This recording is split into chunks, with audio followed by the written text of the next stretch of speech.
ঘূর্ণিঝড় রিমালের আঘাতে ক্ষয়ক্ষতির চিত্র দেখাতে সাতক্ষীরার সুন্দরবন রেঞ্জের মুন্সিগঞ্জ এলাকা থেকে যুক্ত হচ্ছেন সহকর্মী শরীফুল্লাহ কায়সার সুমন। ঘূর্ণিঝড়ে সুন্দরবনের ক্ষতি কতটা, কি বলছেন সংশ্লিষ্ট যারা আছেন তারা, আর এই ক্ষতি পুষিয়ে নিতে কি ব্যবস্থা নেওয়া হচ্ছে? তন্নি, ধন্যবাদ আপনাকে। আমি এই যে সুন্দরবন পাড়ে দাঁড়িয়ে আছি। আপনাকে বলে রাখা দরকার, সুন্দরবন রক্ষা করে এই উপকূলের সাধারণ মানুষকে, এবং একই সাথে যে বেড়িবাঁধ রক্ষা করে সেই বেড়িবাঁধও কিন্তু খানিকটা ক্ষতিগ্রস্ত। আমি একটু দেখাচ্ছি সুন্দরবনের এই যে বিশেষ করে এই যে পর্যটকদেরকে নিয়ে যাওয়ার যে ট্রলারগুলো, এই ট্রলারগুলোর কিন্তু উপর অংশ কিছুটা হলেও ক্ষতিগ্রস্ত হয়েছে। এবং আপনাকে বলে রাখা দরকার একই সাথে সুন্দরবনের যে বন বিভাগের যে জেটিগুলো, যেখান থেকে আসলে নৌযানে উঠতে হয়, সেই জেটিগুলো বেশিরভাগই ক্ষতিগ্রস্ত হয়েছে। এখানে প্রাণী সম্পদ অতটা ক্ষতিগ্রস্ত হয়নি। আর এখানে আরেকটি ব্যাপার হচ্ছে, আমি একটু দেখানোর চেষ্টা করছি, আমার ডান দিকে হচ্ছে সুন্দরবন রক্ষা করে, এটা একটি অংশ।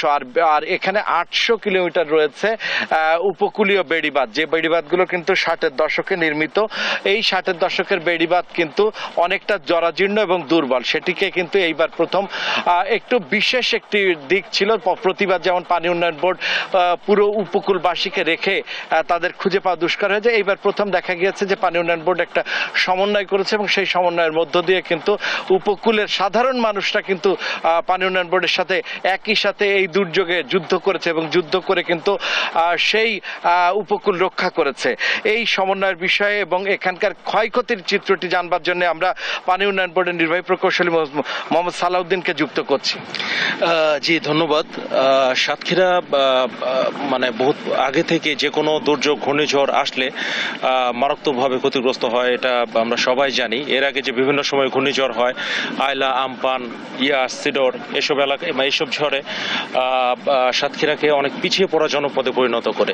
এই যে অতীতের ভয়াবহ অভিজ্ঞতা, সেখান থেকে শিক্ষা নিয়ে বাংলাদেশ পানি উন্নয়ন বোর্ড এবার চেষ্টা করেছে যে কোনো মূল্যে, যে কোনো পরিস্থিতিতে যেন বেড়িবাঁধ ঠেকানো যায়।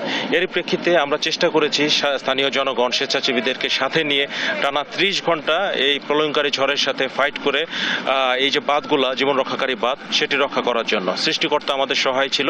এই জন্য আমরা রক্ষা করতে। কি ক্ষতি হয়েছে? আমরা দেখলাম যে ওই যে বিশেষ করে জিও ব্যাগ এবং মাটি ধসে গিয়েছে। জি, আমাদের বাঁধ কোথাও ভেঙে ব্রিজ না করলেও প্রায় 10 কিলোমিটার, আমার তো টোটাল বাঁধ প্রায় 700 কিলোমিটার, প্রায় 10 কিলোমিটারের মতন বাঁধ বেশ বাজেভাবে ক্ষতিগ্রস্ত হয়েছে। যেমনটি শুনছিলাম তন্নি, যে 10 কিলোমিটার বাঁধ কিন্তু বেশ বাজেভাবে ক্ষতিগ্রস্ত হয়েছে।